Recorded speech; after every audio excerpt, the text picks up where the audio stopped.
All right, folks. Well, welcome to this final Q&A and closing ceremonies of the 2022 Thriving Farmer Summit Value Added. And we have 7CS Winery says it has been very informational. So, well, thank you very much. Yeah, if you are joining us right now, go ahead and put in, what I want you to do is go ahead and put in the comments why you farm or why do you do value added. I want to hear that why. Obviously we do what we do, but there's also a why behind it, because I know a lot of us are doing this because it's a passion and it's not necessarily because we're getting rich at it. So put in the comments there. I want to hear the why behind what you do, and we will give you guys a few minutes for that. And what I wanted to do was go ahead and highlight Danielle. Danielle is with us from Florida, and she is with ECHO. And Danielle, remind us again, what does ECHO stand for? So ECHO stands for Educational Concerns for Hunger Organization. And that's been historically an acronym, but we're trying to, just kind of reverberate great ideas around the world. Mm-hmm. Yeah, and I think, one of the reasons why I ask folks to share why we do what we do is what you guys do is a lot of the same reasons why I think a lot of our farmers and artisans do what they do, is to, again, work with their communities, heal their communities, share new ideas. And, we had a Q&A for our VIPs last night, and it really took the direction of on-farm education and, the power behind that. And we talked about best practices and how to get people to sign up and all of that. But it really came back to, the conversation shifted to like the farm as a hub of the community and just the power of that. People come to the farm to learn new things. People come to the farm for supplies, that sort of thing. And I know that in so many cultures, the farm is that for that community, for communities. Yes. So ECHO works in that kind of training, trying to connect with people through farming to be able to share knowledge freely. And I love that about what you do and what so many of your contributors do, because knowledge is one of the only resources that never runs out, right? It actually is multiplied the more you share it. And so as you're kind of sharing what you know, how to do it, people are inspired, creative, their juices start flowing. And then you see people, sharing more than they had done, more than you thought to do, and then continuing on and making that ripple effect. So ECHO works through agriculture, through knowledge sharing, to equip small-scale farmers all around the world. And the goal is to bring dignity back to the farming profession and not let generations see that the only income available is to move away from the farm. We want young people to move back to the farm, to find value, to find dignity, to find an income and thrive, just like you're talking about. So I'm really pleased to be here and to share with you more about ECHO. Yeah, and share a little bit. You have a research farm in Florida, and thankfully this hurricane you didn't get hit that hard. I know the last hurricane you were pretty much in the direct eye of it. Well, yeah, we're so grateful. It hit our community. But the major challenge with this storm was storm surge. So because we're a bit inland, we didn't have flooding. But we spent about 5-6 weeks cleaning up after the storm again. And so we're grateful for all the volunteers that we've had. But our demonstration farm in Florida is the hub and kind of our services support center for all of our trainers around the world.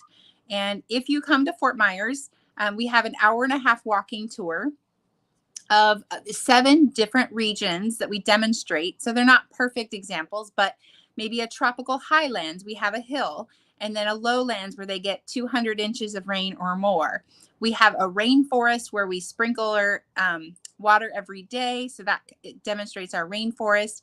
We have a peri-urban garden, urban spaces where we're growing food on rooftops, monsoon, which is a lot like Florida, Southwest Florida anyway, and the Caribbean. And then the semi-arid, where they would get less than 20 inches of rain per year. And so we demonstrate techniques that will work best there and plants that are optimized for those conditions. And the goal is for farmers or, Peace Corps volunteers or literacy workers abroad, anyone who is serving the poor, to say, we could do that. Those resources exist in our community, and then they could implement those. So we are a knowledge sharing organization. We have information community called echocommunity.org. It has free resources for all kinds of agriculture, appropriate technology, water, purification, travel. It's really a great tool for people like you or people that serving either refugees in our community, community gardens, church gardens, or farmers around the world. Mm-hmm. How many countries are you currently in? We have centers in Thailand, Tanzania, Burkina Faso, staff in a couple more countries, and then we serve every month. Our website serves 190 countries. Okay, so you have people coming from all over. So if folks, obviously, we have the giveaway that people can donate to Echo, send us the receipt, and then enter. So they can donate online, but you also have volunteer. How does the volunteers work? Absolutely. So on the farm in Florida, we have people who come and can volunteer for a week if they're in the community, school kids volunteer. And it's anything from in the garden, working with our seed bank, working with our propagation or interns to, indoor, outdoor work. Anything on the farm helps us do more globally. So you could, share on social media. You could have a small fundraiser in your community. If you wanted to host a small garden fundraiser and connect with Echo, I could share resources. We do, displays and brochures and things like that would let your volunteer work make an impact around the world. Mm-hmm, mm-hmm. Do you have any new initiatives going on lately? We're thrilled. So the centers that we have, Thailand serves all of Southeast Asia. Tanzania serves East Africa. Burkina Faso serves West Africa. But there is a huge need in South Asia. Between India, Pakistan, Nepal, and Bangladesh, there's more than 1 billion people, and the majority of them are farmers. So learning from farmers that are there, what's working, sharing with others, inspiring them to get out of the debt of fertilizer and seed debt, and then they can't overcome it. We are hoping to open a new impact team serving from Chiang Mai, Thailand into South Asia. So right now it's in the baby phases. We have a location, we have some staff trying to get going, and that would open up, like I said, 1 billion more people.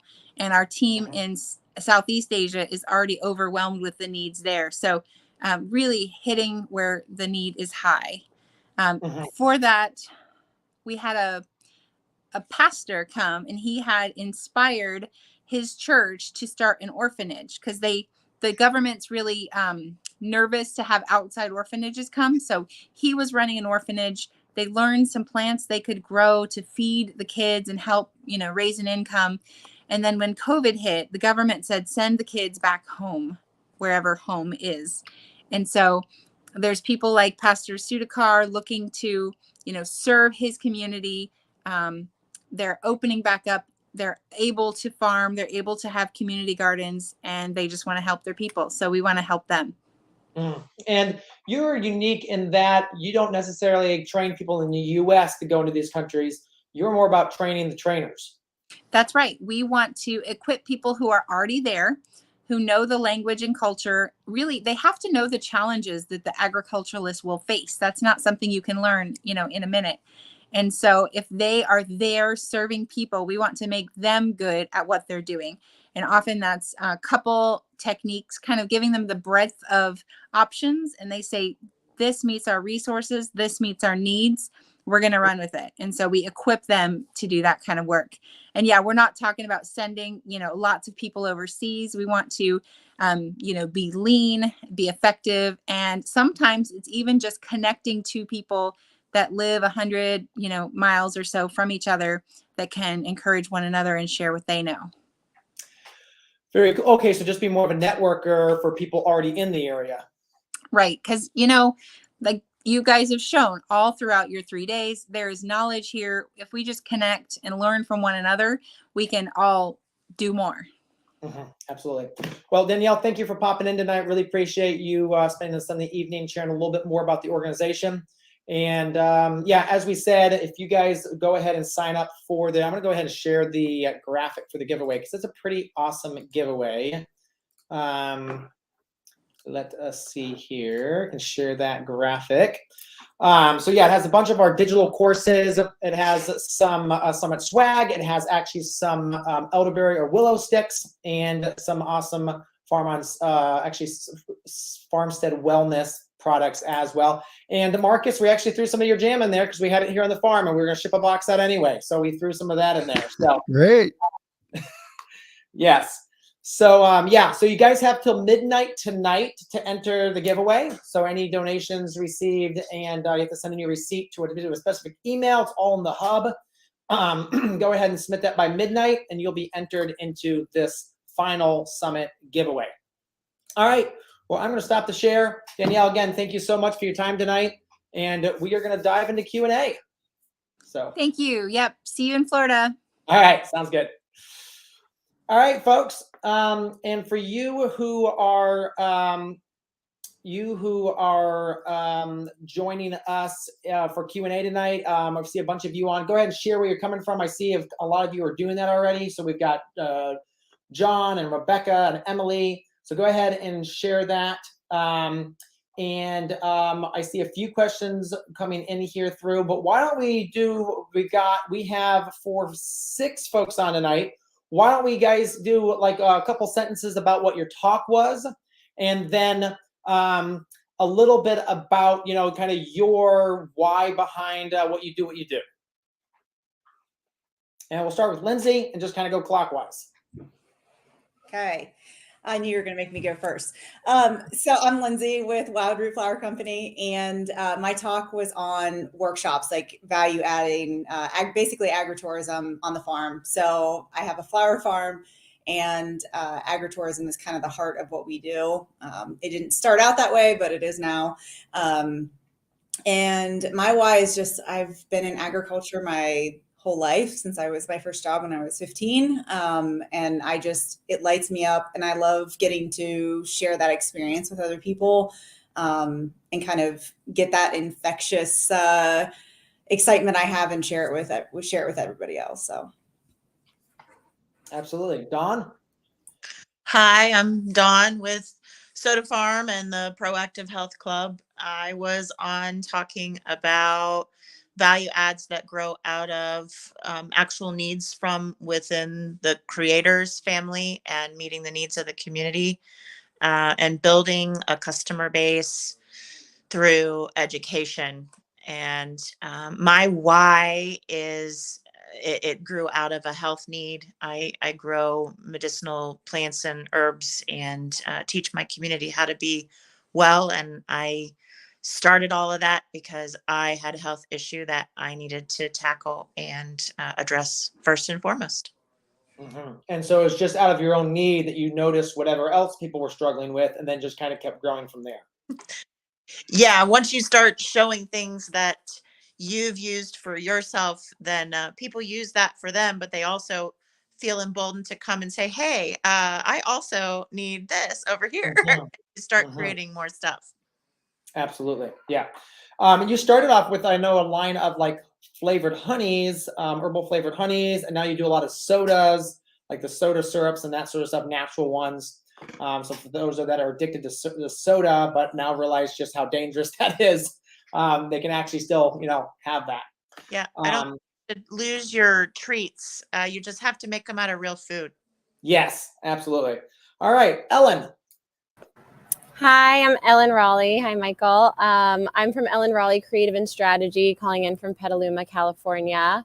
And my talk was about feasibility, some exercises you can do at any stage to see how your cost of goods are looking, how to build a sales projection, kind of just some building blocks of figuring out a product line at any stage. And Michael, our conversation weaved in a lot about the Value Added Producer Grant, which is a grant I've been writing for folks for about 6 years, I think now. and how that funding can help value-added ventures with marketing and sales and other expenses. Mhm. All right, we'll go Jessica, Julie, and then Marcus. Okay, I'm like, you can't get rid of me because I just keep showing up over here. I'm Jessica Hall. I presented, was it day one, Michael? Mhm. Okay, it was day one. And I think the quote takeaway was that it was a fire hose of ideas, and how to value add basically your life and how you weave in your personal passions through your value adding. We here at Harmony Harvest are a specialty cut flower farm that has pioneered direct consumer shipping model nationwide, as well as opening up our farm as a discovery farm and agrisperience. Learned a lot last year from Miss Lindsay and jumped into the pick your own game. Love that I made good friends here last year that helped us as we really ramped up, and also offering digital courses to help others on their discovery journey too. And Jessica actually named our T-shirt because we had we did this very generic T-shirt, and then she came up with the value add your life, because for far too long farmers have struggled. They typically make 16 cents or less of the retail dollar, and it's time we change that. And so with the beauty of value add is it can really change farms' income levels. And so when she said value add your life, I knew it had to be in a shirt. My wife did the design, and there you go. So I think it looks so good. Yeah. So I really appreciate you putting this together. I feel like I've been pretty blessed in my agriculture journey, through 4-H and FFA and youth. And, through going to Virginia Tech, a land grant university that really focuses on agriculture, I have had the, really fortunate ability of seeing all the different levels of value added agriculture and meeting such amazing individuals out there that work so hard to take care of America. And I just feel incredibly blessed to be here again, because you can't let me go away. I just keep showing up at these lives. And you figured out the internet somehow tonight, so that's great. All right, Julia. Julia. Yeah. Hey, my name is Julia Shanks. I am the author of The Farmer's Office, and my talk was about helping farmers figure out if their value-added products are adding value to their bottom line. Mhm. And I think it's value-added products can definitely add revenue, but it's unclear how much makes it to the bottom line. So I talked about some QuickBooks tips on how to make sure you're tracking your cost of production, your sales mix, and understanding your pricing strategies so you can ensure profits. Absolutely. All right, Marcus. Well, thanks for inviting me. I'm glad to be here. My name's Marcus Carey. My wife and I run Steepleview Farm in north central Kentucky, where we've been farming for 37 years. We came here as homesteaders with 2 little boys and literally learned everything from scratch. I had no background in farming, but I was immersed in the idea of making a home here out of an abandoned, poisoned, depleted tobacco farm. And over 37 years of farming, we've transitioned to doing naturally raised produce.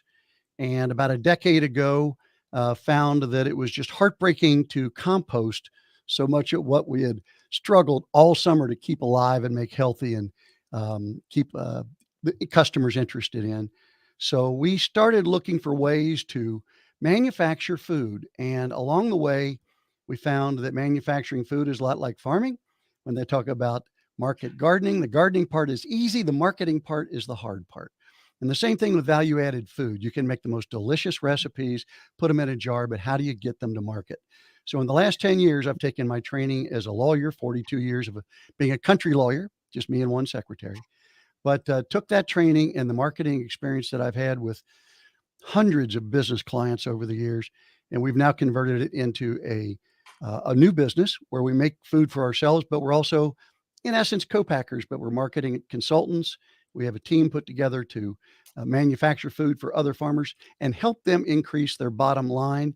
But all of it, all of it is under one umbrella. My wife and I and our children feel extremely blessed to be at this place. And we have spent every day of our lives since we've been here trying to share those blessings with as many people as possible. We're thrilled that these days we get over 1,000 visitors a year, curious about what we do. Most of them are just curious, but some of them truly want to learn. And the opportunity to do that here has been richly rewarding. And I can't tell you how much I appreciate the opportunity you've given me, Michael, to expand that beyond the boundaries of our little piece of heaven. Absolutely. All right, so we've got a great question here, and don't feel like you all have to answer it, but someone's asking, when talking to the county/city, is it better to use the word workshop or agritourism? Lindsay, what do you use? Yeah, I actually saw that question pop up.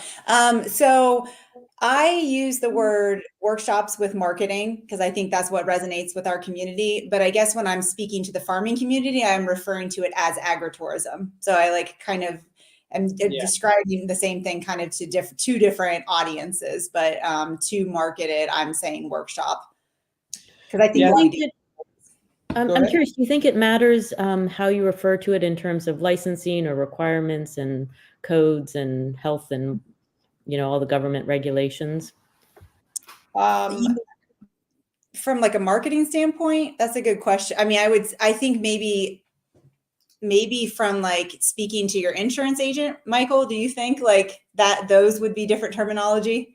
So yeah, agritourism is a special word, and as long as you can get it to fall under agritourism, which is pretty much anything, and you say that, actually in Ohio we have a law that basically absolves the farm of any liability with someone getting hurt on a farm. So I think using the agritourism word, especially when you're talking to your insurance agent or the county, the state, that is going to be key. But yeah, I mean, whatever you're going to say to your people for whatever for marketing works is going to, it could be a class, it could be a workshop, it could be a crowd canning, session, something like that. I think there's all sorts of ways to put it. But when you talk to certain entities, you want to use that, make sure you're using that word agritourism. But back to what Lindsay said, because what her feel like her people want is a workshop, test it. I mean, you could offer to a couple different posts on your thing, and in one post talk about workshop, and another post talk about class, and see which one gets better engagement. Or when you're talking to customers, if one customer say class and there's customer say workshop, and see what resonates with people. Workshop it feels like to me involves more hands-on. Class is more like you're just sitting there listening. And what we find is people want hands-on. We did a raised bed class this year, completely sold out. And they were all getting shovels out and helping us fill the raised bed. So that was great, and that worked out really well. Can I jump in here real quick? I don't know if I understood that correctly or not. But if we're talking about how we communicate as we're navigating the red tape, because I think that gets scary.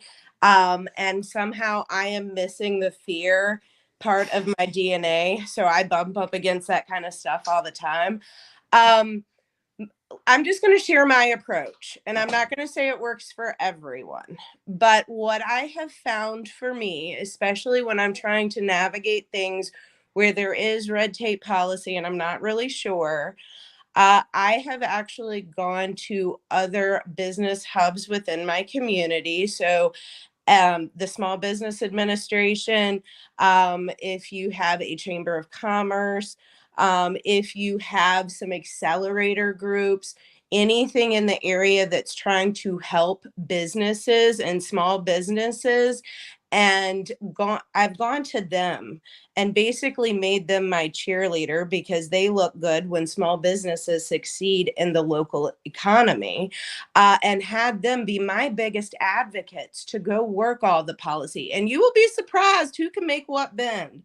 But it's not necessarily the people, the inspectors that are signing things off. There are people that are their friends. And you just, sometimes if you can kind of go out and be present on that side and make people get really excited, hey, I am trying to do this, and I think it's really great, and I think this could be really good for our local economy, then you'll find more support. I think if you're worried about figuring out what the red tapes and logistics are. And it helps to have other people on the side kind of a cheerleader for you. And I'm sorry if I misunderstood the question, but that was my opinion. Actually, I think that's great advice. And that's something we've done. We have a very aggressive Chamber of Commerce here. They're always checking in, and they get this program and this program. Make sure you attend the meetings and the networking and all of that. But they are an advocate in our community. So yeah, absolutely. That's a great point. So go to other businesses, and the more businesses that are grouping together, it feels more like when there's 4 people and there's 1 city manager, you have a lot more effect if it's instead if it's just one-on-one. So absolutely, that was really good advice. Yeah. Anyone else want to jump in on this? All right, we will jump to the next one. Here's a great question from Christine. She says, how do you develop product recipes? She asked about shelf life method. Do you work with a consultant? So I know I've got multiple folks here that can actually answer that one. So Marcus, you want to start us off? Well, if the question is how you develop recipes, I would say start with the ones that you like. I mean, I think that if you're making food of any sort, and I guess those that are doing flours and other things can talk about that, but in the food industry, if you make a dish and you like it and your family likes it and your friends like it, odds are there are a lot of other people that are going to like it too. Recipes cannot really be copyrighted. So any recipe that you're making, even if it borrows heavily from something you got out of the Better Homes and Gardens cookbook, is available to you to make it. If you make a recipe or if you're creating a food product, I would say the first thing to do is just see what you're comfortable with and what you'd like to be known for. We're in Kentucky, as we mentioned during the talk, because it's bourbon country. We found that the visitors we get to the farm and the people who are interested in what we're doing as potential customers tend to buy more of our bourbon products than other products. And I think that's because of where we're located, and we're drawing upon kind of the mystique of the bourbon industry in Kentucky by adding those two. We make apple butter, and we make bourbon apple butter. Apple butter outsells regular apple butter 10-1. So developing recipes is really based upon what is your passion. What do you like to do? What do you like to make? And then in terms of shelf life, we are an acidified licensee. So we make foods that are acidified foods, jellies, jams, things of that sort, salsas, hot sauce, barbecue sauce. We have ground peppers, a lot of other products that are ours based upon the crops that we raise. But for other people, we're beginning to get requests to make.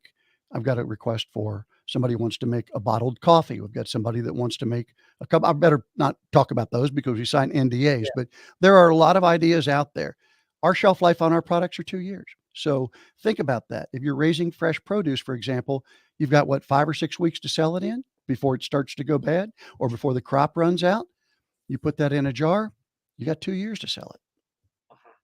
Yeah, that's a great point. And I would just second the recipes that sell really well for us is the things that my wife has been like, she's been making it forever. My mom made it, then we just passed it down.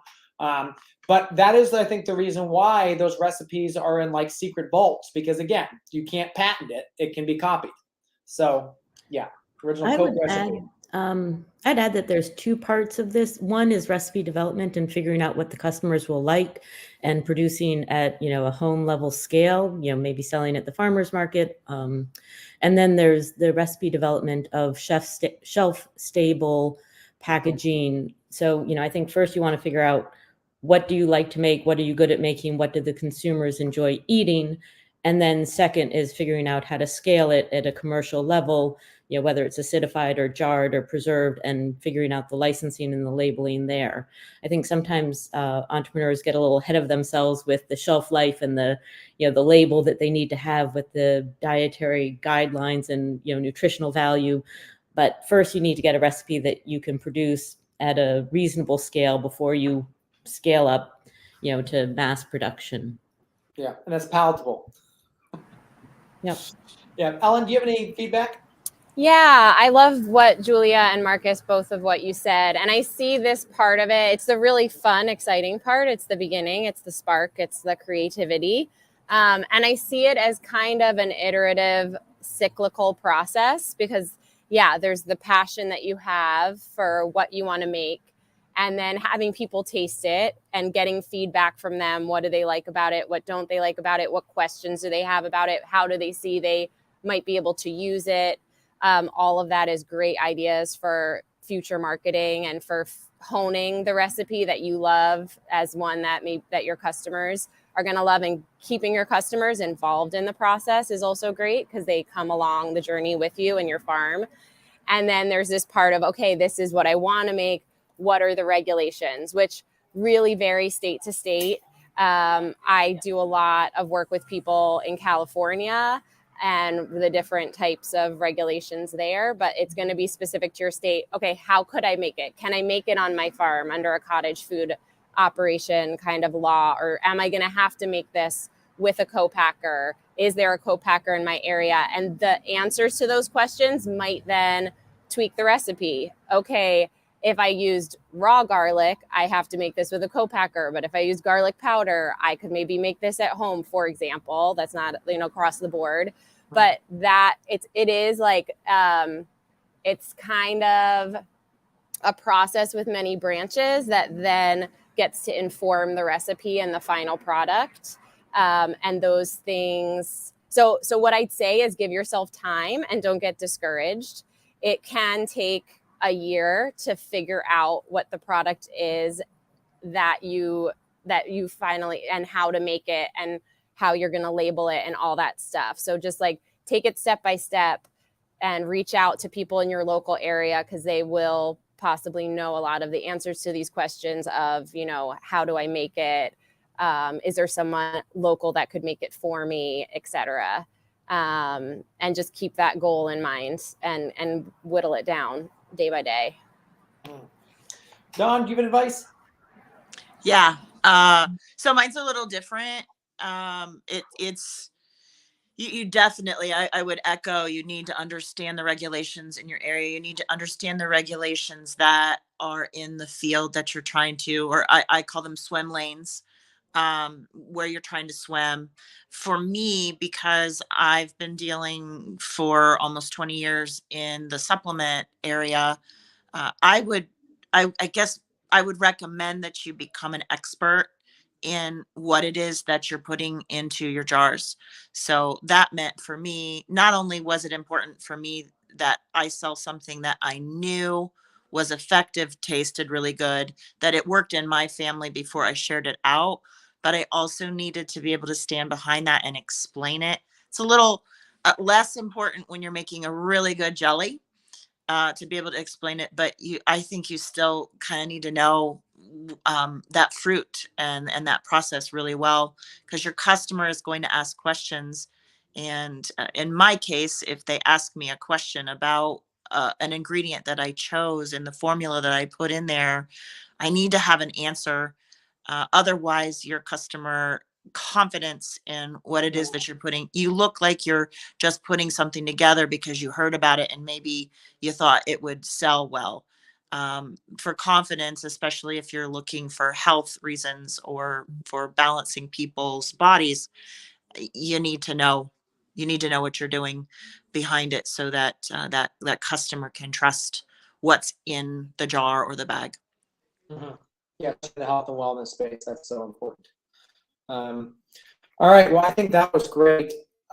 Here is another question that actually is from Lisa. Great question, Lisa. How far from the city line do you think people will travel for classes or on-farm experiences? All right, want to rapid fire? What's the furthest person that's ever visited your farm? I'll chime in.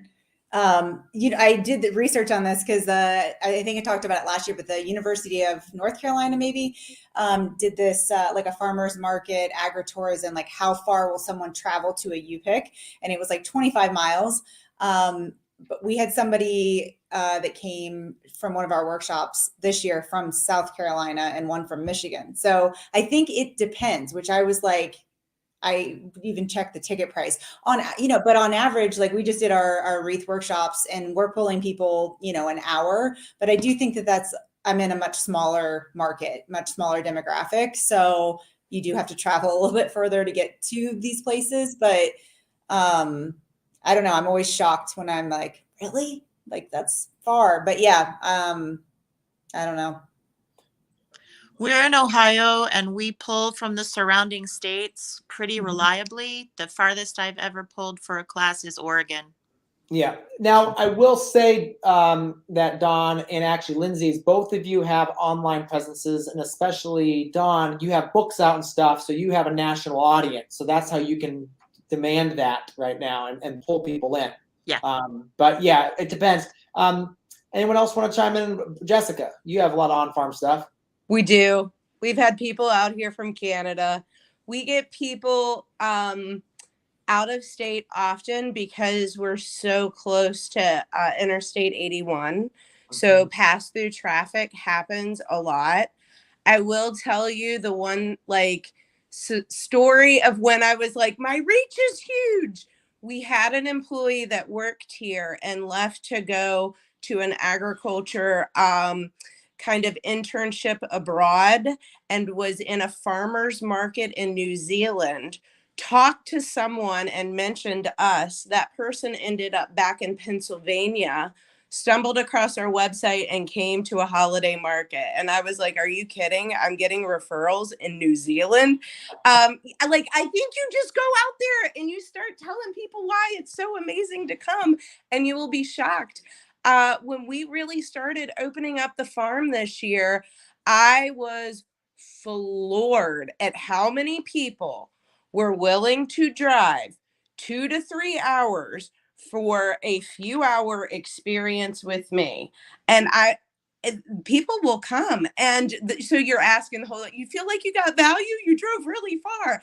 And, the feedback was always really good. I think there is a lot of power in our story and being able to suck people in. And I think, we are definitely have been hyper local focused, making sure that everybody in our backyard knows about us. And I still feel like I have ground to gain, but don't dismiss the fact that we can draw people in from a much larger area than maybe we think. Yeah. We had near us, about 8 minutes away from our farm, was a farm called Dancing U Farm. And they were a authentic sheep's cheese dairy. They did an incredible ricotta, and he went to Italy to learn it and everything. And we were 5 hours north of the city, and they would have these on-farm dinners, and they would reliably pull people from the city every single week. So they would come up, they'd have dinner, they'd stay in the town next door, and they'd drive back the next day. So that was consistent. The quality was, I'd say that's probably one of the top 5 meals of my life, was this quality. But yes, Marcus. I think the distance somebody's willing to travel to come to your farm, specifically to do a workshop or to visit or to learn, is dependent upon your penetration. What size presence do you have? And that's all part of marketing. My neighbor just right down the road is Wendell Berry, the Berry Center. An awful lot of people from all over the world come there every year. We have a number of people who've come here specifically to visit our farm, and they've come from a couple thousand miles away. That's rare, but it's nice to know that somebody 2,000 miles away has heard about what we're doing in some fashion. And so I think how far they'll go to learn what you've got to offer is dependent upon the kind of marketing that you do. And by marketing, I don't mean just salesmanship. I mean, how have you tailored your message to reach people so that what you're offering them is desirable to a larger number? And how you get it out there, social media and a lot of other methods, writing books, congratulations. Those are certainly tried and true methods, but I think it has to do with your penetration. Yeah. You look at Polyface, and they sell out their lunatic tours months in advance typically, and it's literally people from all around the world. But then, he spent 30 years sharing that message, and that's why he can do that now and charge what he does for that. So, and now they've actually become, if you listen to his talk in day one, they become a event center. Now they're doing, 3 to 4 to 5, like actual, couple hundred people conferences for 1 or 2 days. So that's actually really cool as well. Here's the next great question that kind of goes into the one we just discussed, was what is the range of duration of your workshops? How long? And then also the fee range. So I don't know if you, let's see, we had, was it Anna Maria on last night? and their highest priced workshop, it's like a couple months long and it's multiple sessions, is their permaculture course, which is I think $1,600. So I think that may be the top. But why don't we share a little bit about range of pricing and how long those workshops go for? So, the average duration of the workshop for us, like a couple hours, depending on, I guess, what it is. Like last night, or I don't even, what is today? Sunday, Friday night. Friday night, our wreath workshop, we always say they're 90 minutes. Sometimes you'll get a perfectionist in there that's just analyzing every berry placement, and it'll take a little bit longer, but usually we say 90 minutes, and that workshop is $90. We have a farm to table dinner that pushes close to $200, but it's a full evening, local foods, flower design, that whole thing. So yeah, just it really varies. I think in my presentation I give the breakdown though of how I price them, and then looking at where the profit margin is and how can I save money to kind of add to the bottom line. So yeah. So I do want to say one more thing too, Michael, about Jess, what you said about like, I guess it's like not limiting your mindset, because that question is like, okay, they're only going to travel for 25 miles. I think that's really smart to just like have this like abundance mindset of like, yeah, I want to get people from, Oregon and, places further away, and just kind of keep expanding that reach. I think it's really important, because I think we can get like, I just have this small presence, or especially, I'm sure it's in the veg farming world and all the others, but it's like flower farming, it's like exploded, and it feels like everybody's doing the same thing. And it's really easy to like kind of get your mindset to, not feel seen. But yeah, just my extra 2 cents. Yeah. And you are not in like the big metropolis. You were out in the middle of nowhere. Mm-hmm. Yeah.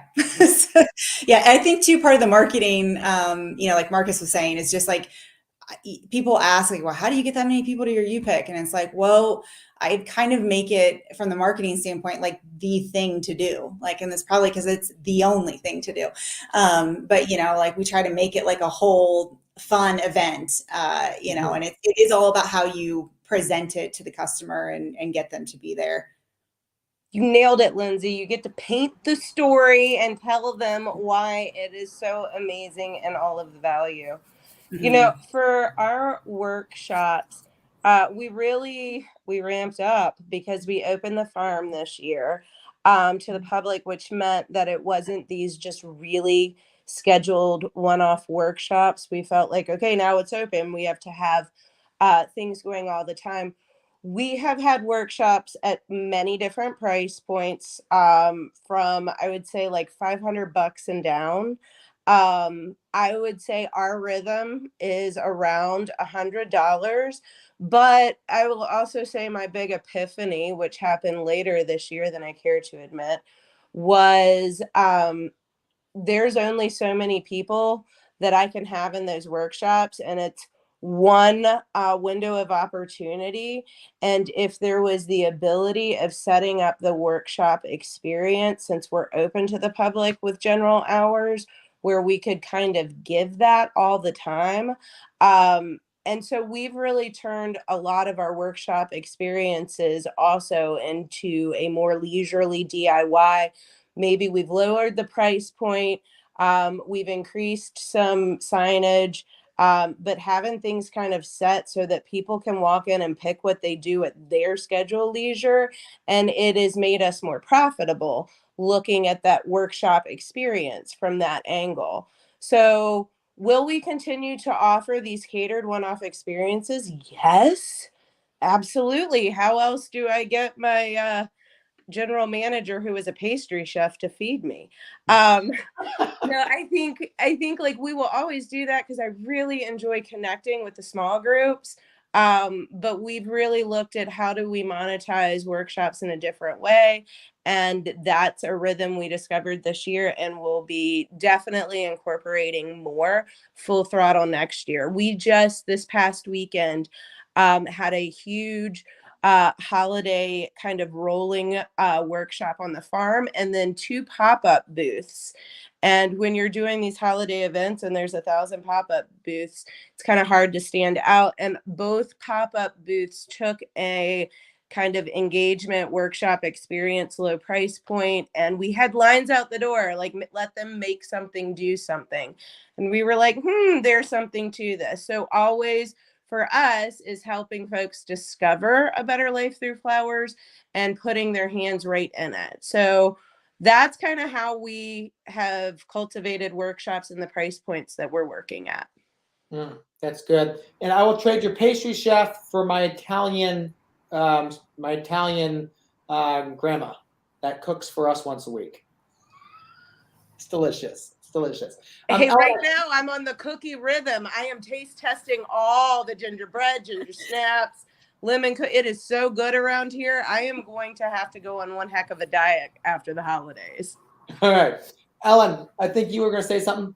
Yeah, that just hearing both of you speak reminded me of something that's such a similarity between products and workshops, and kind of goes back also to this question of how far away and even the price point question is letting things build and knowing there's going to be, you know, your first launch of whether it's a workshop or a product, and letting word of mouth, also marketing and the word of mouth, and letting that build over time.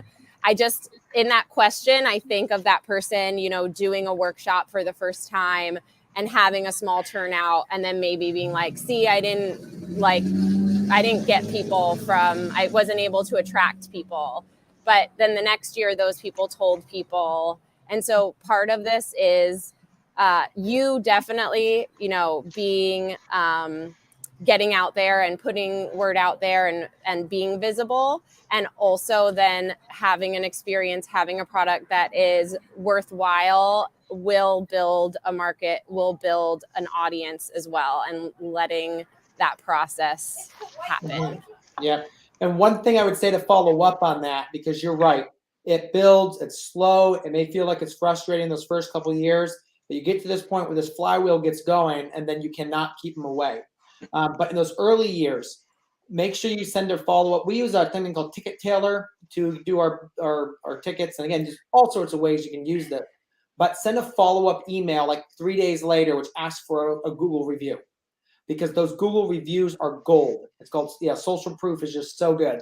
And then also say, hey, if you leave us a review, that'd be great. But if you leave us another comment here, respond to this email and tell what we could have done better for the workshop.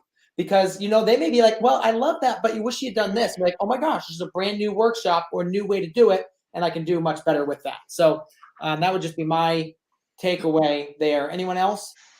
Yeah. Our workshops go from anywhere from $3 to $4, which is just a materials fee for maybe an hour, all the way up to my really in-depth apprenticeship is a year long, and that's if you take it all the way to all the bonuses, it's a $1,200, $1,300 course. We have found that offering things at different levels so that people you have different people that are at different depths of interest in your subject. They may just be kind of a tourist for the day, or they may be just really into it, and having different bites that they can take out of it. Make sure that there's something for everybody. But I would say my wisdom to pass on is you have to price your workshops so that they cost something, so that it feels like there's value. Because if you undervalue what you're teaching, you will often have people that you're not taking it seriously, so they don't either. And so they may not show up. Or they might not even sign up because it's so little value for what you're offering. So you have to play this game of finding the sweet spot of where people are comfortable paying, but also just a little bit north of where it's cheap. Because cheap isn't value, and what you're selling is value and education and knowledge, and you want to get that across. So you have to be careful not to make something so inexpensive thinking that you're going to be accessible to more people. Sometimes it's smarter to be a little more costly so that it's valuable. Yeah. That's good. I want to chime in, but amen to that, because it's like it's cheap attracts cheap, no matter what it is. We do our like 2 for $20 sunflowers every once in a while on a Tuesday, and it's like we get more complaints on that day. It's like they're basically free. But so I was gonna say about the workshop pricing, how I would go through and to see if I'm like on par, if it's like worth doing, is, going through and looking at like what my costs are. Like, what is this workshop going to cost me to produce? How many tickets do I think I'm going to sell? Does that amount of money equal, like, do I want to take the time to plan it, market it, all those things, and then do all the workshop, because you're like, oh, it's only an hour of my time. And it's like, it's not, to market it and sell the tickets and all the things. So we do have some of those, lower price points. Like we do a kids workshop that's, like a you pick and design, and they just design a little mason jar, and it's like $40, but we can sell those workshops out and they're so easy. They're so easy. And there's very little marketing in them. So it's a way lower price point, but we can put a lot of kids in there and we can just crank those out, So yeah, I guess it's just like really running the numbers on it beforehand to see if it's something that's good to do. Yeah. Julia? I just wanted to call out something that you said about time and how much time does it take you, and build that in. So whatever rate you want to pay yourself, whether it's, $25 an hour or $100 an hour, and it takes you 6 hours between the marketing and the planning and the delivery, make sure you're building that into your profit model and what you're going to charge for it and what you need to charge. I think the other aspect is to consider, what is your goal with these workshops? Is it to make more money, or is it to bring more people to the farm so that you can sell other products? Or, because if it's a marketing tool to bring more people to the farm, then, how you price it is different than if you're trying to earn a profit from the workshops and agritourism and dinners that you're putting on. So understanding your goals is also important. Yeah, absolutely. Yeah, because if you're just using it to pull people in to buy, like we have a small fruit workshop that we did, and it was just to pull people in to buy our potted blueberries and raspberries and strawberries. And so we charged a pretty low price for that, because again, we made the money on the back end. But absolutely, where are you trying to make the money is so key. Yeah, great call out there. Yes, Marcus. Just briefly, I had the pleasure of representing as a lawyer the very first agritourism business in Kentucky before the word was even in vogue. And they found that they were able to market what they were doing, which was farm tours and interaction with their animals and with their farm operation on behalf of children, into a full-time business. That is all that they do now. They have animals only for their agritourism business. They're not raising them for the market. They're not raising a garden for the market anymore. They're now doing everything on the farm to draw, and they have had to add parking, bus parking, because the schools now bring kids there for tours, and they expanded that, and they now do a summer day camp for kids. So if you're going to talk about workshops can be a short duration, or they can become a full-time business. It just depends on what your goals are. So a good question to that, Marcus. They obviously sounds like they were focused on, they were like, this is something we want to do. We want to just bring people in all the time. I mean, if you look something like Blooms and Berries Farm, they're about 40 minutes south of us, right outside of Cincinnati. They actually charge for their U-Pick. I think it's like $6 just to get into the U-Pick. But what they created was an entire kid play area, and that comes with it. And so it's almost like the parents drop the kids off the play area, go pick some strawberries, and they make so much money. I mean, that place prints money. They put in about, I think, 12 acres of you-pick strawberries. And I was talking to their cider producer. They go through 8 to 9 pallets of cider a week. I know. Yes. They make money there. They absolutely make some really good money there. So Marcus, Kay says, nice lighting setup. It is good. Thanks, Yeah. Kay. Yeah, it is. It's actually like, yeah, you've got good lighting set up there. I'm just trying to see if there's any other questions in here. Neighboring U-Pick farm that gets lots of traffic from 80 miles away. Wow, that's pretty good. We consistently get people 45 minutes away. We're the only organic one. We're not certified. We're only organic one. If we go certified, I'm sure that will increase to probably an hour and a half. And our pricing is intense too. We charge we charge $4.50 a pound this year for U-Pick. No discount over 10 pounds.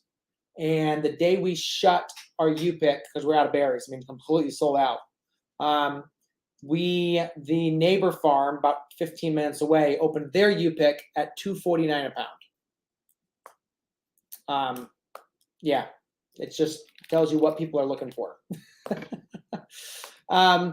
So here's a question, Marcus, maybe you want to kind of talk a little bit about, Mary, I'm not sure where Mary is, but she is interested as, thinking about doing some co-packing things. But she doesn't own a farm. Well, I'm glad she asked the question. I've already talked to Mary about that, but for those who might be interested in the same thing, I think there were some great suggestions earlier. That is, start at the scale that you want to be at first. You can use the home-based processing in the beginning to test market and to see whether or not you like the process itself. But you're limited in some states where you can sell. Other states are a little bit more lenient. I think the bottom line is, particularly these days with elderberry. Elderberry is like the rage. And so, if you're making a product that's got elderberry in it, elderberry syrup, elderberry tincture, and elderberry jelly, I mean, whatever it is that you want to do, just make it at home, following the guidelines of your state's cottage industry laws, and put it out there and give away some. You can give samples away. Give some away to people that maybe you only marginally know, and let them try it and get feedback and see what works and what doesn't work. So the way to begin is study up on the cottage industry laws, make sure that you don't run afoul of those. Make something that you're passionate about, use a recipe that you feel like you can replicate time and time again, and let other people taste it and see what the reaction is. The bottom line is, the way you get started as a co-packer is cook something. Okay, that's what it is. As basic as that. Absolutely. Awesome. Okay, so someone is asking here, and then we'll go back to some other questions we've got over here. This is the live talk. Questions for our talk. Is there any cons to being a private membership association? Funding opportunities? Yeah, I mean, when you move to the private domain, we do have an ebook about this. So if you want to go to, I think it's PMAacademy.com. We have an ebook right there you can grab. But when you go to the private domain, you're basically giving up the public domain, which means you're giving up, your public grants and all of that. So we have two businesses. We have a private domain business, and then we have a public domain business, which are LLC. And so that's what we go after our, government grants or just other things with that. 7CS Winery says, can't make enough elderberry wine. Aronia berry is getting just as popular. Yeah. And if anyone listening, we do sell elderberry cuttings here in another about month, 6 weeks. We'll be starting to cut those pretty seriously. I think we have about 6 or 7 varieties this year. So definitely stay tuned. We'll be doing a workshop here probably in January about that. So yeah. Another great question that is Heidi has asked is, do you have a hard time finding employees? It was 2022. Who didn't? But I guess maybe why don't you guys share a little bit about kind of what your team looks like and like how you source folks. So I have strong feelings on this one, and maybe not the expected. We were really feeling the same grind as everyone else, and while I have the farm and have people that we have to hire that are seasonal, work on the farm and do fulfillment, I also have a manufacturing business. So outfitting that kind of puts me in a different labor pool. And across the board, in both industries and beyond, it was the same grind. Where do you find people? How do you get people? Oh my gosh, I can't get anybody to work. I'm going to tell you what, again, this works for us. If it doesn't work for you, don't put your juju out there on me. We spent a lot of time and drilled in, and if you've heard me speak, you've already heard this, figuring out what our core beliefs were, our mission, our vision, and our values. Okay. And what did we stand for? What kind of business were we trying to run? You know, we really are here to help folks discover a better life through flowers. We are on a mission to make American grown flowers available to everyone. Our values are that we grow people with the same passion that we grow flowers, that integrity trumps all. We have all of that written down.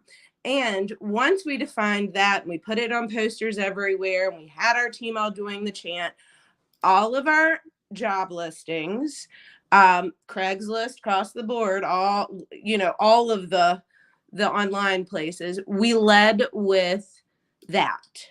We led with who, essentially, this is who we are. And I will tell you, it completely changed the type of applicants that we had coming to us. I was getting people that I was like, are you sure? Like, this is the type of job? And they said, that's the type of company I want to work for. And then you have all the details about, like, this is who we are. Pay ain't great. I mean, I work hard. I like to think it is, but I know, like, I'm not paying, a CPA salary. I wish I could. But when you lead with that and people know up front the type of place they're coming to work for, I think it saves you a lot of time and trouble. And again, that has really changed the trajectory for us on both businesses, and how we have gone out and sought people. And it is also, I think, made us stand out as an employer for others too. So that's how I find them. And you know what? Have a lot of kid workshops and cultivate the next ones. I just keep trying to ask all those little young ones, hey, you're going to need a job here in a couple of years. What do you think about the flower farm? Yeah. To that point, what you just said right there at the end, I think everything you said there was great. But what my coach has been telling me, make sure you're always cultivating your home team. These younger kids who you want to, and we do. We have about 4 of them right now, which we're here consistently, and we're consistently working on building in them the farm team aspect of just, they're younger, training them, teaching them. Some of them it's just teaching them how to work.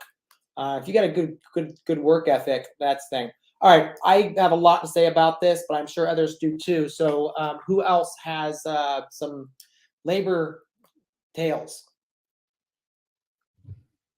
All right, Marcus. I will add that the friend and client who has the purely agritourism farm now populates her employee bank each year from kids who visited when they were in grade school.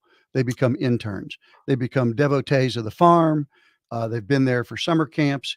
And when they get old enough to work the farm in the summer, those are the camp counselors. So you're absolutely right. Just like anything else you grow on a farm, you got to cultivate it. Mm-hmm. Let's see, Lindsay, what's your labor situation look like? I have two year-round full-time employees that have been with me for about 5 years. So kind of lucky in that spot. We work well together. And then I have 3 what I call very part-time people. So that'll help like fill in with the U-pick. They might deliver to our wholesale florist, those sort of things as needed, like when we are in like spring planting and fall planting that we might need a little extra labor. We haven't had a ton of issues finding people. I did earlier this year. We kind of, this was the one year that we kind of went through some employees. And I think to what Jess was saying, just kind of like having your like values, and really kind of knowing what type of team that you want to have. And for us, it's very clear, there's nobody here. There's no like talking about each other and like that kind of, if you're doing that crap, you're not working for me. And so we had some of that really early on where we got people kind of just weeded out. So that's, I mean, I'm going on to year 7, and that's the first I've dealt with it. But yeah, I don't know. We haven't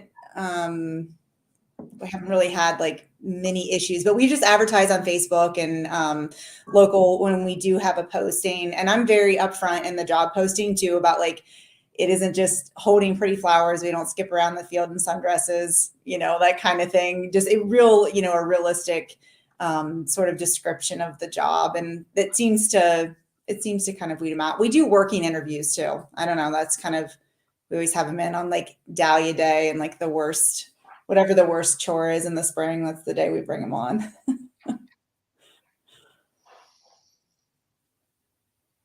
All right, I'll share a little bit about ours. We have quite the application process. We start obviously of postings wherever, and then we send out we have a Google form they fill out. We're looking for a couple things. We're looking for where their direction is headed in life. So we want to know what their, obviously a little bit of work background and all of that. We don't really care if they have a degree. It really comes back down to what their attitude is, that they can work hard. We do ask for personality tests because we're always trying to figure out where in the business they're going to be best fit and if they're going to be able to bounce off of other people in the thing or they're going to conflict. So we had someone apply here and we were like, that would never work with this other person that we have. So we have that. We also ask math problems in the thing because obviously with farming, sometimes you have to add numbers. So we just ask that and it's really crazy. Some people just can't do math. And it was something that literally they could have sat down, gotten a piece of paper, written the whole problem out, and some people just skip the problem. And then we also ask, which is really interesting, is we have a couple like 1 or 2. You have to be really paying attention to catch what we're asking for. So we're always looking to try to see just attention to detail. So that's kind of the work, the interview. And then, I mean, we will, if somebody doesn't get all the things, we will still interview them. But if someone aces that, they're going to obviously get an interview the next day. Then we have our HR person, who's also our bookkeeper. She does a quick phone interview, talk a little bit about the PMA, how we're set up that way, just to make sure they're okay with that. And as Jessica said, we do have very clearly listed on our website our values and our mission and our beliefs. And they have to check off in the thing, did you read and do you agree with our mission? And I will tell you that has actually some people that looked incredibly promising. We were super excited about them. And they ended up getting to that point, filling the application out, seeing that, and just never heard from them again. So that is that. And then we have a working interview. And then we do a 30, 60, 90. The 30, 60, 90 is basically our onboarding process. And so we want to have a different aspect of different things they're going to learn by that 30, 60, 90 to get onboarded and make sure that they're a good fit and they're learning the different tasks that we're trying to get them to learn. So I would say that I'm not the best boss. I have way too much going on. So I give my team too little attention in some places. So we're looking to change some things, trying to simplify the operation to make that a little bit easier. Yeah, we do currently have some fabulous folks and we hope they'll stay with us for a very long time.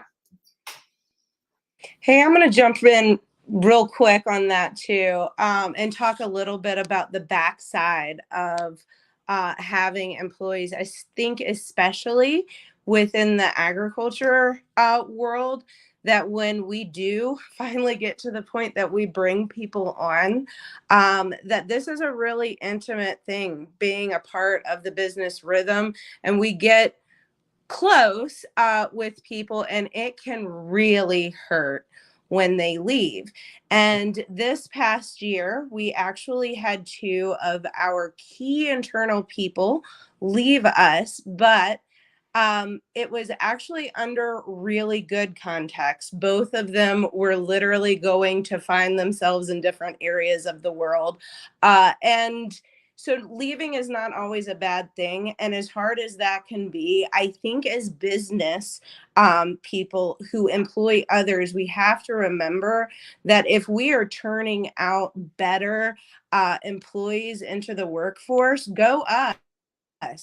Like that is what it's about, like growing people while we have them as employees and not restricting or holding back or having even false thoughts that some of these people will be with us throughout the entire journey. We love the hard passion that they provide while they are a part of the business rhythm, but we have to remember that sometimes they will branch away on their own journeys, and that's not necessarily bad, and that we need to see that as a place where us as business owners can help to like grow and cultivate better employees that go out into the world. Yeah, and a couple points I wanted to bring up while still on the thing of employees. Owning a business is real tough. I mean, it's the hardest thing you can do. That's why so many people just go work for the man, because it's easy. You show up, you do your thing. Running a business, running multiple businesses 24/7. I mean, you have the times when your bank account looks pretty good, and then there's times you're like, well, what else can I sell? And it can really throw a gut punch when you get that I'm leaving you, because you have invested, thousands of dollars in training and just educating these people. So I would say one thing is to simplify the processes on your business as simple as possible, so it's fast to train new people.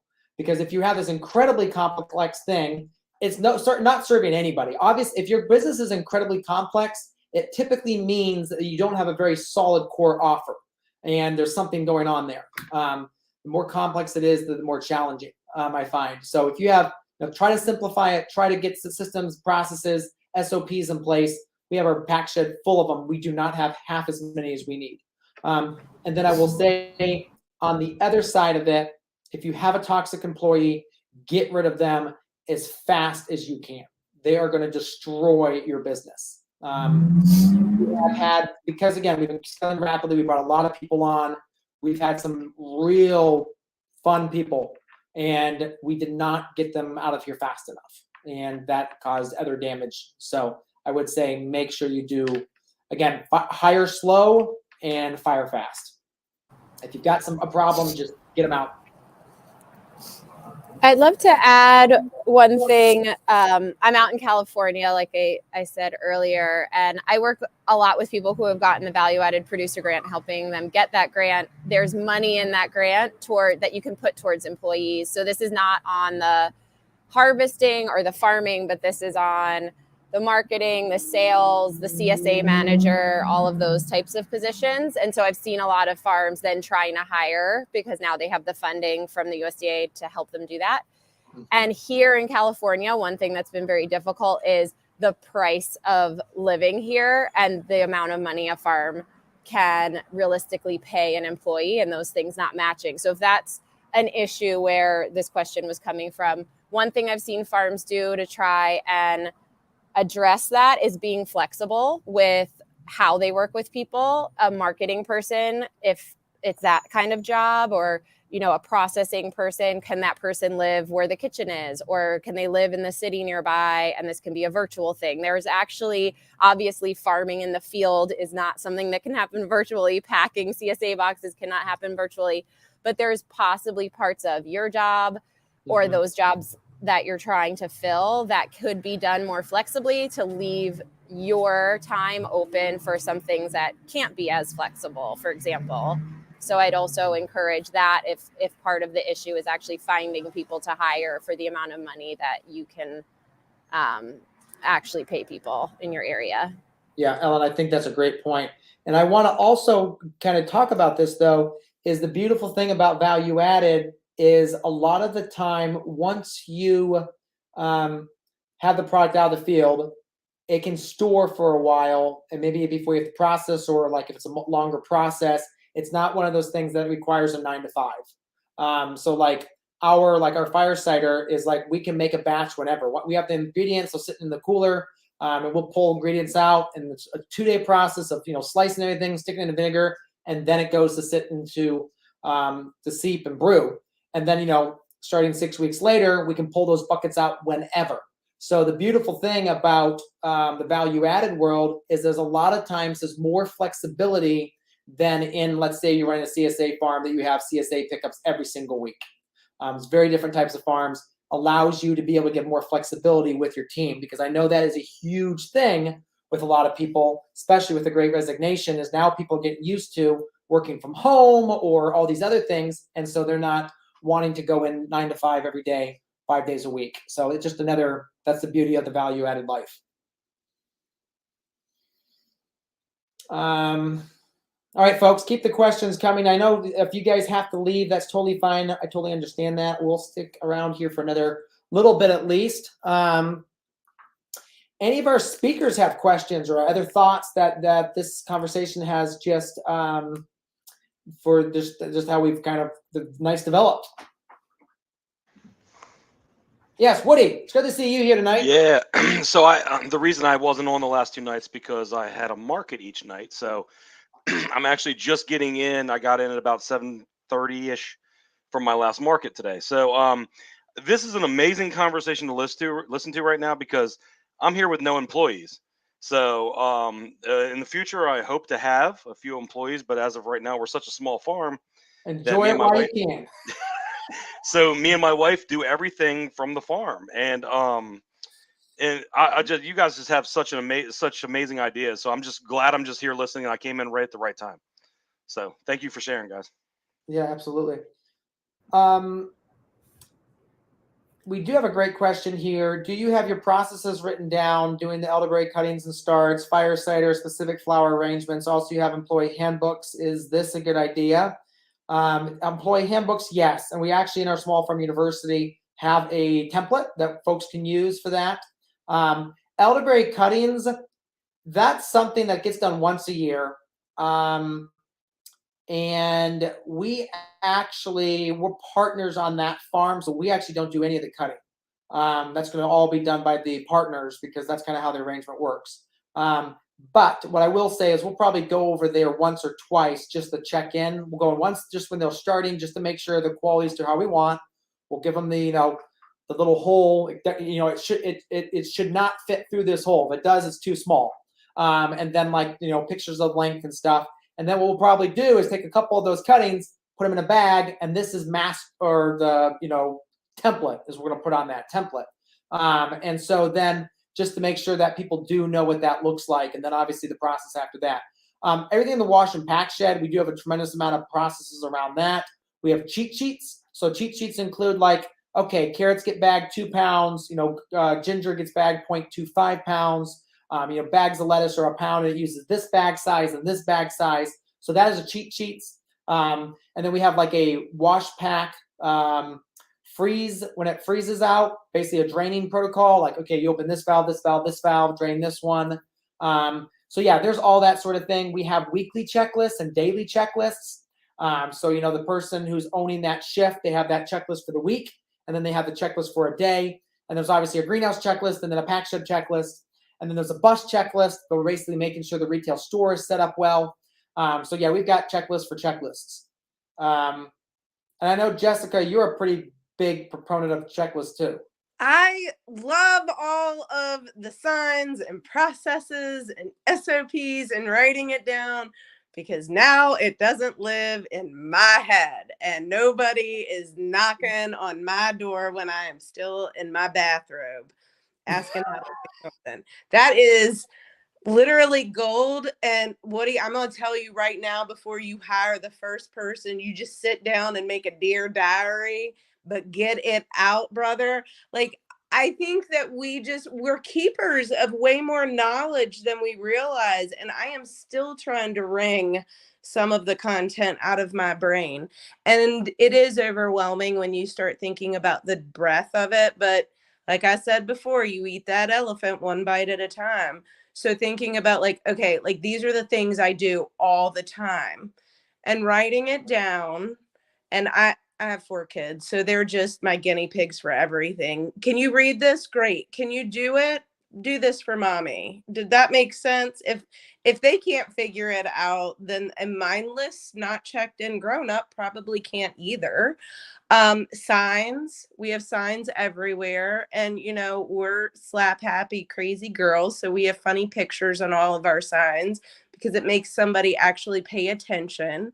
Like, there are ways, I think, of systematizing that don't have to be so overwhelming. There's a ton of free resources. Google Drive, just let everything live in there, and start creating folders for your main, if you're growing or if you're batch creating or how you come up with recipes.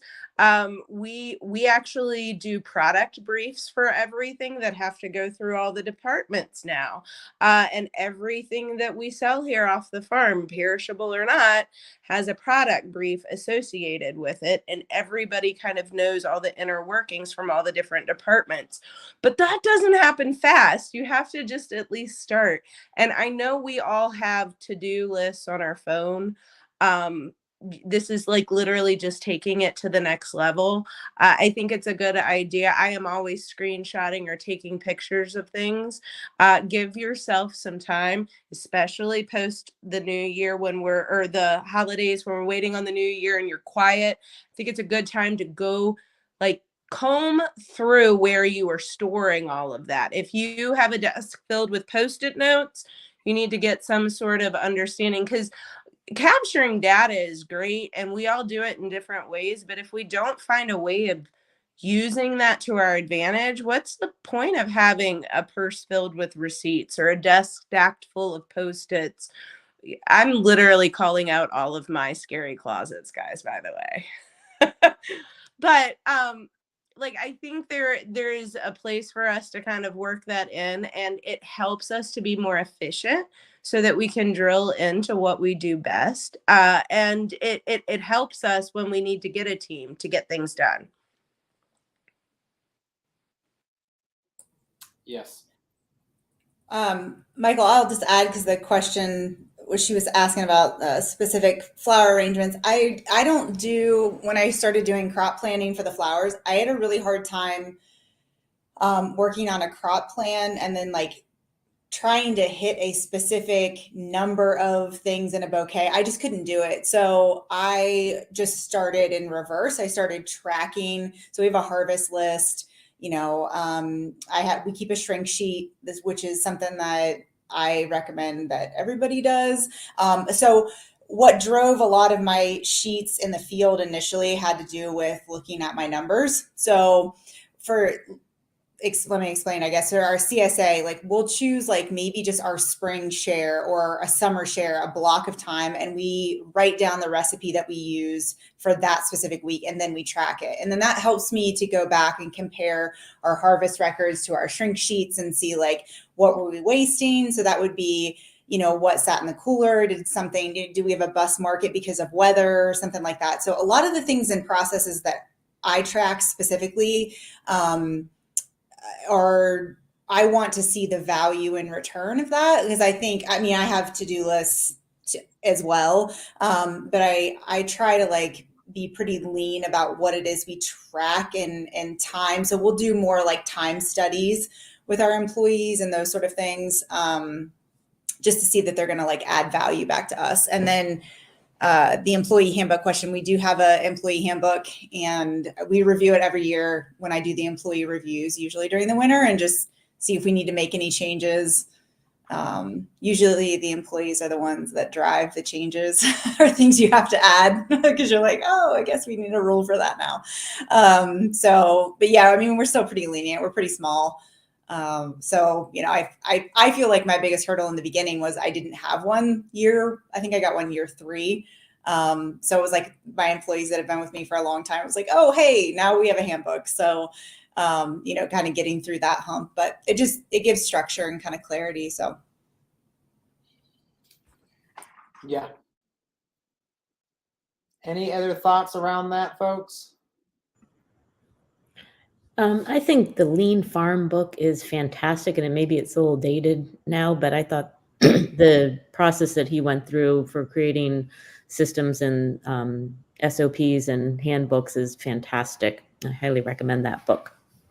Yeah, no, that's some really good advice in there. The shrink sheets, I saw somebody just ask that. I guess to clarify how I use it, it's shrink is like waste. So the lean farming book that she just mentioned is great, but it's really just like showing, because the harvest sheet to me showed me what we pulled out of the field, but I wasn't tracking what didn't get sold, whether that was like on our error, or I also do weekly walkthroughs to look at the crop. Like scabiosa is a flower that I love to grow, but we just don't move. So it kind of like got cut on the list because we just saw so many wasted stems. It went to seed, and to me, it's like it's in the high tunnel, and that's like expensive real estate that I could be putting, Lisianthus or something else in that we can definitely move that versus being wasted. So, yeah, and then obviously. Now, so here's a question, Lindsay. I wish we had. I think it's Kiju that did the dried flower presentation for us. Is there a time where you're like, oh, I'm just going to dry this? And you feel like you're going to lose it, and you just dry it? Yeah. So we actually, this is the first year that we actually planned. I actually planned in the crop plan for our dried flowers, and so that was something that we actually planned for because.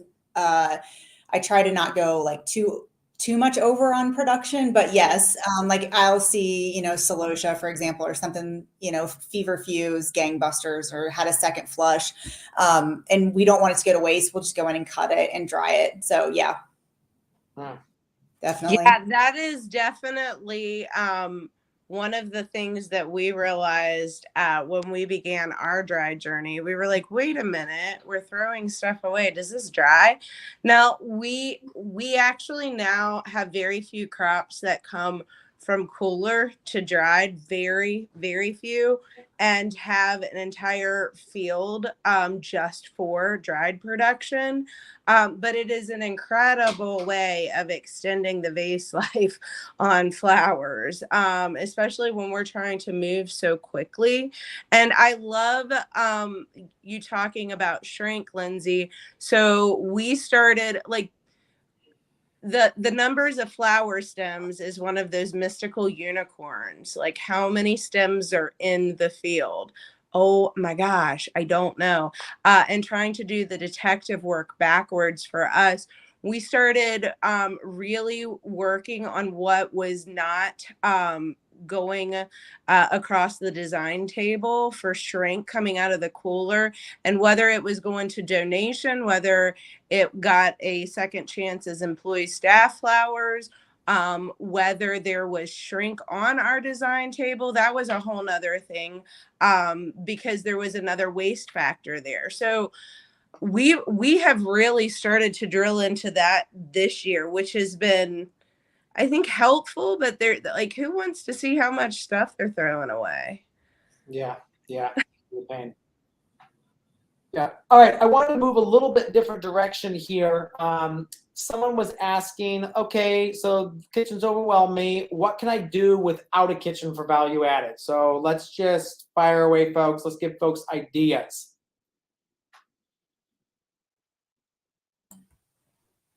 Grow flowers.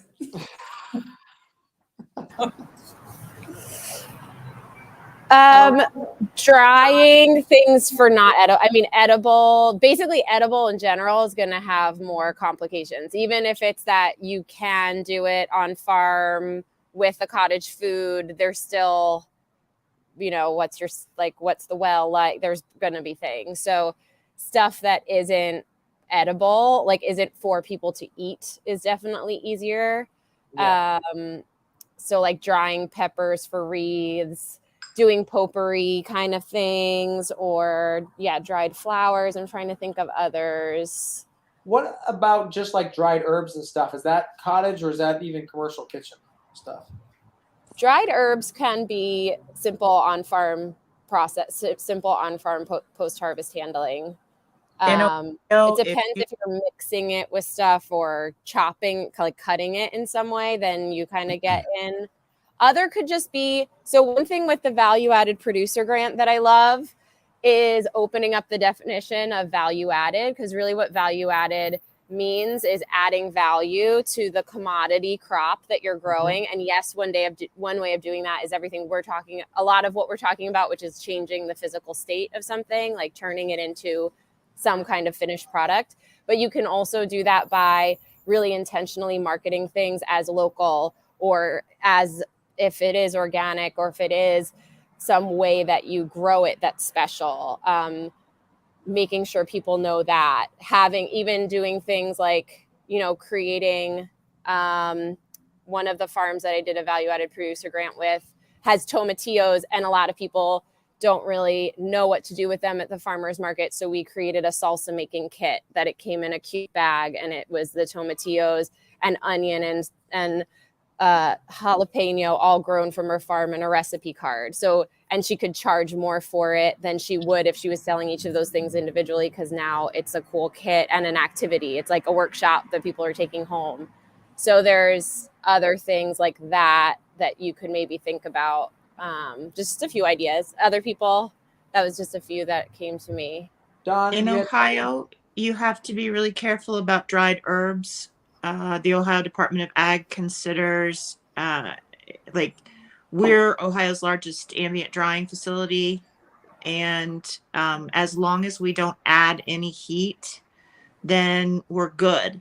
The problem is in Ohio, we have like 5 minutes in the middle of June where that works because it's high humidity. We don't have enough heat. You really need a 24 to 48 hour period of sustained heat to get your herb dried correctly. So honestly, it's a patchwork quilt across the country. If you add heat to in New England, if you add heat to dry herbs, it's totally fine. In Ohio, if you add heat to dry herbs, you have to have a commercially outfitted facility that is way worse than a commercial kitchen. And you're getting into crazy amounts of money to do it. It's something that I would love to see producers get together and have a discussion with the ag department. But to date, they're pretty stiff on it because they're just certain that you're going to kill somebody with an herb that's been that you've heated the atmosphere around it. So yeah, you have to be really careful about what's on the cottage when it comes to herbs. Okay. Yeah. We also don't have a very understanding governor when it comes to this sort of thing. Like Tennessee just passed the food freedom laws. And the reason it passed is because their governor was a farmer's market vendor. And he knew all this stuff. And so he was like, well, I want to change this. I see what needs to happen. So anyway, Marcus, you had something to say? Yeah, I think we want to think outside the box is part of the issue with value added. Dried herbs, for example, is a state by state assessment. What you can and can't do is going to be determined by your state law. And your market is also going to determine what you're able to do. So what may be okay in one state, if you put it online and ship across state lines, now you're selling in another state, you have to be aware of what that state's laws might be. But I think in terms of value added, one of the things that we don't talk about too much because everybody wants to take a product and change it into something else. And that's kind of the traditional definition of value added. But I think there's also another side to it. It's kind of value discovered. For example, you all are talking about having flower farms and sunflowers. We took over a soil depleted, poisoned tobacco farm. And in order to bring it back to productive capacity, we had to detox the soil. We found before hemp was permitted to be grown in Kentucky that the only other plant out there that does that is sunflowers. You can plant sunflowers over toxic soil and it will clean the soil. So we planted our entire garden area in sunflowers and kind of became known as the sunflower farm. Value discovered was that photographers started calling us, wanting to know if they could come and take pictures in our gardens. Opening up your farm to allow people to come and enjoy the beauty, not for a charge, but just to have something you've discovered about your farm that's attractive to other people will bring customers to you. It will add value to your bottom line ultimately, but you're not adding anything to the crop. You're just sharing it. And I said this during the summit. I have a number of producers around me who grow beef, and they have freezers full of beef, but they always end the season with just way more ground beef than they know what to do with. Why aren't they making snack sticks and beef sausage and other products out of ground beef? It's not really you're changing much of what you're already doing. You're just making it a little different. You're seeing it in a different way. You don't have to just take all that ground beef from the slaughterhouse, stick it in the bottom of your freezer, and worry you'll never get rid of it. Before it comes from the slaughterhouse, turn it into something that's interesting to people and discover in what you've got other ways of seeing it, ways that the public might enjoy. Yeah. In general, other products that have less regulatory hoops are, like I was saying, non-food products, not things people are going to actually consume. So that typically also includes things like soaps or beauty products in general in the US, unfortunately, are underregulated in comparison to other countries. So that's another thing. And everything has an asterisk. Every state is different. But in general, places to start looking if you're trying to do something without a kitchen would maybe be seeing in your state what the regulations are around those types of products. Could be another thing to look at. Yeah. The only stipulation there is you cannot make any claims whatsoever. If you make soap, and this is on the national, if you make soap, you have to say, this is nice soap, it cleans you. Yeah. If you say anything else, it's going to soften your skin. Bam, you're a drug. Yeah. Same Totally. with your body care. Yes, you can sort of make some of that stuff, but it really should be done in a commercial kitchen.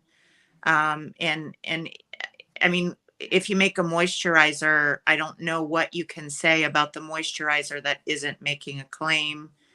And as soon as you make a claim, it's regulated under the Federal Drug and Cosmetic Act.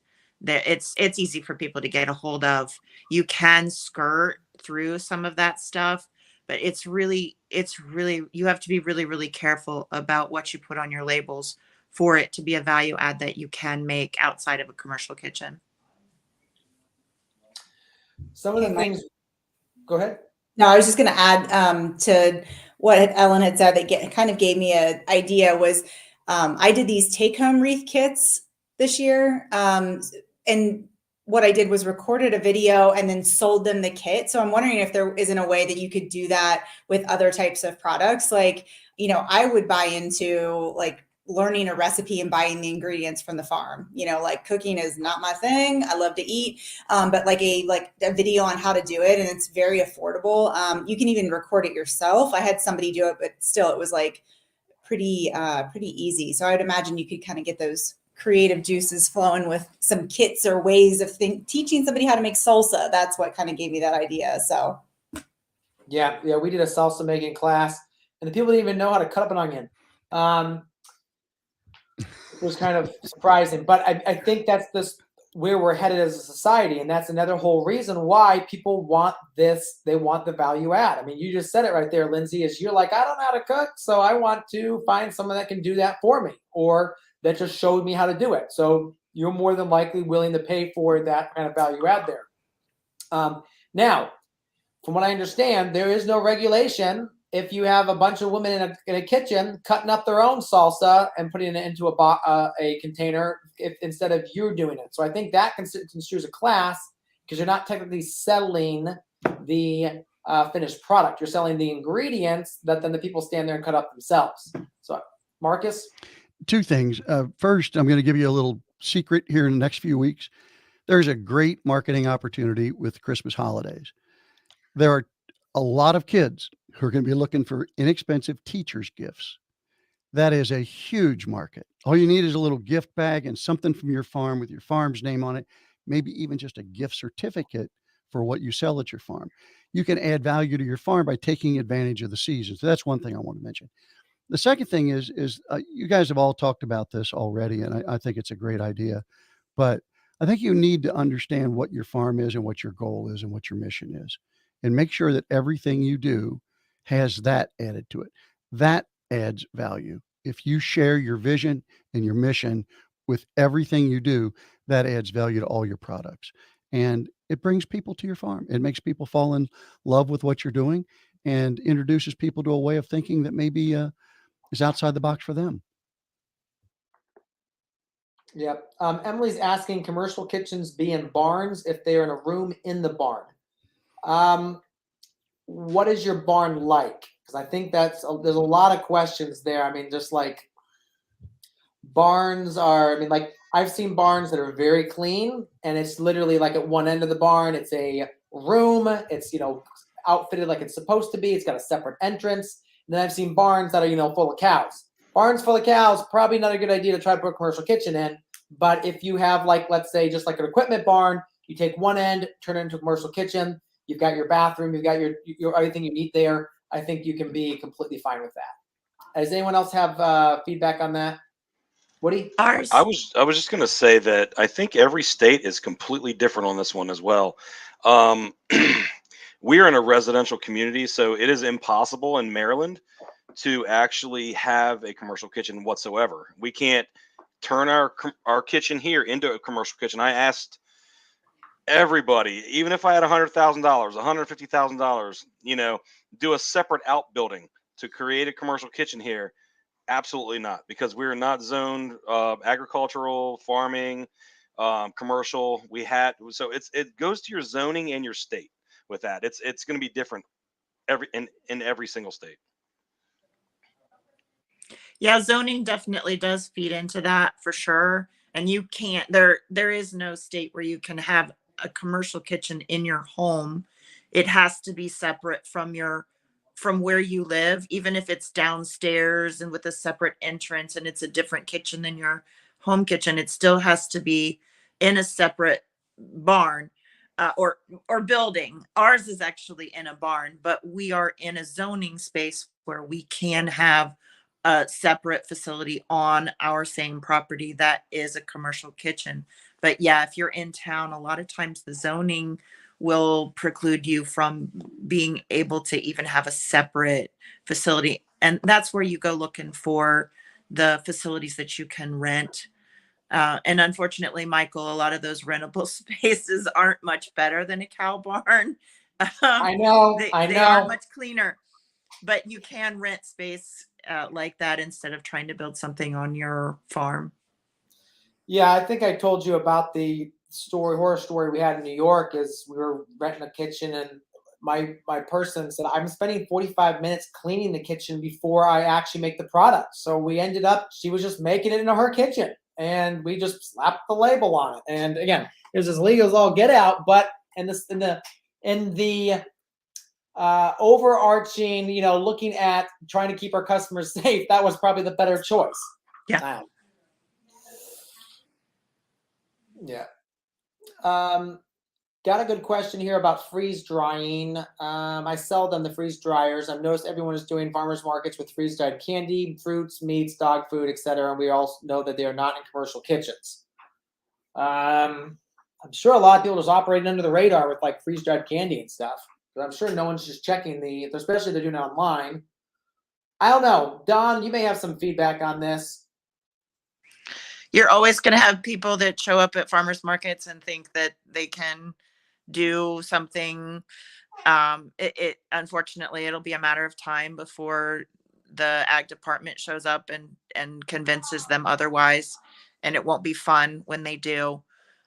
Dog food is especially, I hear people trying to do dog food all the time, and they don't realize that is so regulated. I think it's worse to try and do dog food than it is to try and do people food. The amount of testing that you're demanded to do, at least in the state of Ohio, and maybe it's different somewhere else. But freeze drying is still food, and the health department is definitely going to want to have a hand in how it's produced. Absolutely. Yeah. All right. Any other kitchen things before we move on? Marcus. Just briefly, I don't want this to sound like self-promotion, but don't be afraid of using a co-packer in your area. The prices, particularly on small batches, are not that extraordinary.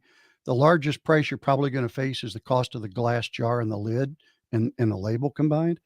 If you're supplying the raw ingredients, for the most part, there's just going to be the charge for making it. And for small producers who are thinking about building a commercial kitchen so they can do value added products, it's going to take a lot of sales and a lot of profits to pay for that investment. In the beginning, until you decide you want to jump all the way in, test the waters. And I mean this, I did it myself in the beginning before we finished our own facility. So I say this from my own experience. Don't be afraid of using a co-packer. If you can find one in your area that can make things on the scale that you need it made on, I think it'll be far more affordable, at least in the beginning, to do it that way than to worry with all the details and the legal loopholes and the hurdles you got to get over and the expense of building your own food manufacturing facility. Yeah, and I'll second that. Oh. Yeah, we've actually got Marcus is doing some work for us because we just didn't have the bandwidth, and obviously we wanted a shelf-ready product that we could have certified. Yeah, definitely highly recommend that, at least just to get started. Make sure it's a good fit for your business. Make sure everything works out, and then go ahead and spend the expense, because it doesn't have to be ridiculous, but it also is some serious money you can put into these things too. And if it's hard to find an actual person who calls themselves a co-packer in your area that will work with fresh produce, because a lot of people who are, what they're doing is just co-packing, they don't always work with fresh produce. They'll only work with like already quick frozen produce and other things like that. They might not do small minimums. A great thing to do is look for people who make a similar product, who are small producers themselves, and see if they would like some extra income being your co-packer. So they might not be someone, if you live, near Marcus, or there are other ones in the country for sure, but I know there's pockets of the country that don't yet have an awesome co-packer that works with fresh produce. Look for other small producers and you can approach them and say, hey, would you make this jam for me out of my produce? And it could be a win-win.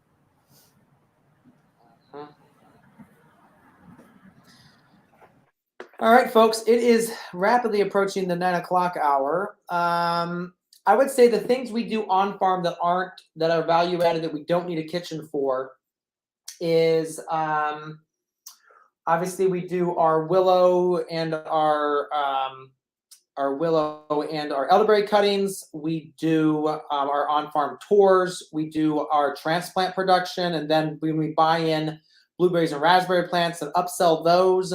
Dahlia tubers are definitely an upsell for the dahlia. Dried flowers are definitely an upsell and a value add there. Let's see what else we do. This is something we do, and I actually really don't even know if this is something that requires a kitchen or not. It probably would require at least like a basic license for it. Is we sell apple cider slushies. You buy the cider in at $8 a gallon. And you sell it at $36 a gallon. And it's self-service. It's super easy to set up. We grossed $4,500 on cider slushies this year. And the machine was $2,000. So we absolutely paid the machine off. And next year it's going to be pure profit. So probably thinking about it, they probably would want you to have they probably would say it's like a food serving license or something. Because it's not like you're manufacturing anything, but it is food you're dealing with. Michael, you might be able to slide by the health department. That most health departments that I know here in Ohio, it's 150 meals a week. So if you were under that, you're under 150 a week, then, you could always cut your slushie off at that. Yeah. And that would keep you under that. Yeah, that would probably be the best way to go about that. But yeah, that would, and again, 150 a week. Your cider season is 10 weeks long, so that's 1,500 ciders. You could also, so we offer a small and a large. 150 times, that's 1,500. 10 times 4. We probably did right about that. And I think that we were doing a small and a large, and I think we should probably only offer a large because then we're making more profit. and we'll sell slightly less slushies. So that would get us back under that number probably if we wanted to try to stay safe there. But yeah, I mean, all those things are value add. Now it's interesting. One thing we do is we do black garlic. And that's where you take the garlic and you put it in a fermenter and then it pops out. You still sell the entire head. It's one of those things again. I bet a lot of those inspectors don't even know what black garlic is. But they probably would want you to do something about that. Just trying to think. Bleach. That's what they want you to do with that. Bleach. Bleach it. Okay, another value add thing you guys can do is just go selling something different. So sell it by the pound versus sell it by the quart versus sell it by the each. It's really interesting. We used to sell tomatoes by the quart. Well, people would come and balk at our prices, even though when you figured it out, it was like $2 to $3 a pound. The place down the road was selling $3.50 a pound. So it all came back down to, I thought we would actually be able to do more on the quart, but for some reason the quart, they couldn't see didn't feel like the poundage was in there. So anyway, I just thought that was really interesting of just changing up how you sell something can typically actually just be a value add. But one thing Ellen brought up was the salsa verde kit. We did a root veggie kit. We did a regular salsa kit. We did a salsa verde kit. We did a salad kit. There's so many things you can do, and just literally packing a few different things together with a recipe card, and now it's instantly an upsell because people actually know what to do with it. They don't. People don't even. Oh my gosh, that was so easy. I just took it home and we had fresh for dinner. I was like, is that all you ate for dinner? But that is all. That was. They were super happy about that. All right, folks. Well, I think we might go ahead and wrap this up. Alice is saying, don't you just need a nursery license for selling garlic? We do have a nursery license, but that's a great question. I've never been asked when I've been selling our garlic if we had a nursery license. Yeah. Jen's asking the nursery license requirements for cuttings and woody plants. If you're shipping across the Canadian line, absolutely. You're supposed to have all sorts of things going on. But yeah, that would actually be a good question for those, the woody ornamentals and stuff. I would say in the 2 years we've been here in Ohio, we've never had someone stop in and check our nursery license. We've gotten the nursery license, and the whole thing of a nursery license is supposed to be so to inspect the facilities to make sure that there's not harboring disease and all of that. But in the whole 2 years we've been doing it, no one's ever showed up and asked about it. So typical government. All right, folks. Well, I appreciate you guys all. Again, a huge shout out to our speakers, guys. Give the speakers some love in the chat, in the comments, because they did a fabulous job. Obviously, this summit would not happen without them. So a huge round of applause for them. And to all of you listeners, thank you so much for listening to us over the last 3 days. And, you know, again, our mission and our goal here is just that you help you thrive. I mean, that's the whole reason we run the business. You know, our team has spent the last 11 months.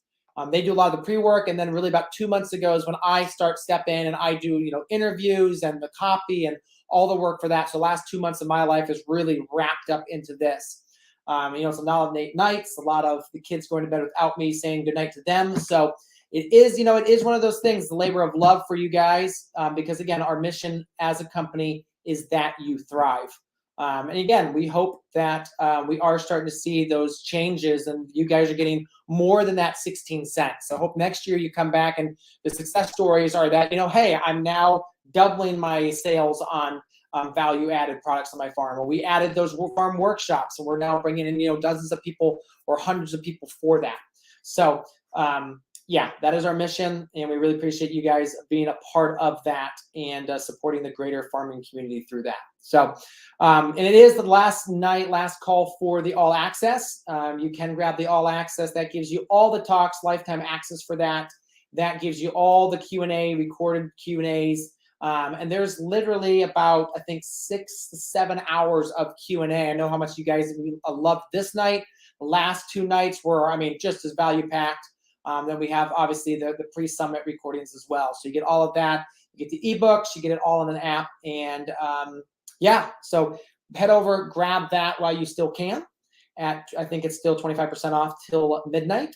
And thank you so much for hanging out with us. Michael, Thanks. Bye, everybody. Nice Thanks, to meet Woody, you for all. making me center Amazing, square. guys. Yes. What a Thank group you, of Michael and friends Tier. Yeah. Loved hearing all your experiences. Absolutely. Yeah, guys. great meeting you all. Nice Yeah. to meet all of you. Again. All right. Bye, everybody. Bye, guys. Bye. Bye. Merry Christmas. Yes.